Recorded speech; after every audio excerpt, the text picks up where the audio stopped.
কয়েকদিন ধরে চলা উত্তেজনার জেরে বিকেলে সংঘর্ষ হয়েছে সিটি ও আইডিয়াল কলেজের শিক্ষার্থীদের মধ্যে। এ ঘটনায় অন্তত ৫ জন আহত হয়েছে, আর এক শিক্ষার্থীর অবস্থায় আশঙ্কাজনক। আইডিয়াল কলেজ শিক্ষার্থীদের অভিযোগ, কিছুদিন আগে সিটি কলেজের শিক্ষার্থীরা তাদের কলেজে প্রথম বর্ষের শিক্ষার্থীদের হেনস্থা করে। তবে সিটি কলেজের শিক্ষার্থীদের পাল্টা অভিযোগ, তাদের ক্যাম্পাসে হামলা চালায় আইডিয়াল কলেজের শিক্ষার্থীরা। নিয়ে গত কয়েকদিন ধরেই দুই কলেজের শিক্ষার্থীদের মধ্যে উত্তেজনা চলছিল। তার জেরেই বিকেলে মিরপুর রোডে সংঘর্ষের ঘটনা ঘটে এবং ধাওয়া পাল্টা ধাওয়া চলে। এক শিক্ষার্থীকে ছুরিকাঘাতের অভিযোগ উঠেছে। এই সংঘর্ষের কারণে কিছুক্ষণের জন্য ওই এলাকায় যান চলাচল বন্ধ হয়ে যায়। ৫ শিক্ষার্থী আহত হন। পুলিশ জানায়, গত কয়েকদিন ধরেই দুই কলেজের প্রশাসনকে সতর্ক করা হলেও তারা শিক্ষার্থীদের নিয়ন্ত্রণে ব্যর্থ হন।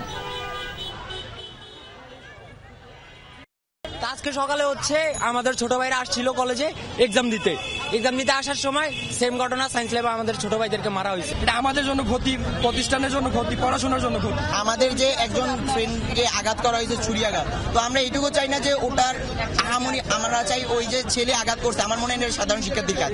আমাদের ভূমিকা তো সবসময় যেটা স্বাভাবিকভাবে থাকে, জানমালের নিরাপত্তার জন্য যা করা, আমাদের লোকজনের নিরাপত্তা নিশ্চিত করা এবং জানমালের নিরাপত্তা নিশ্চিত করা। অথরিটি যারা আছে তাদের সাথে কথা বলবো, তারা যদি মনে করে যে না ওইরকম কিছু হয়েছে, আইনগত যেটা প্রচলিত আইনে যেটা ব্যবস্থা আছে সেই ব্যবস্থা নেওয়া হবে।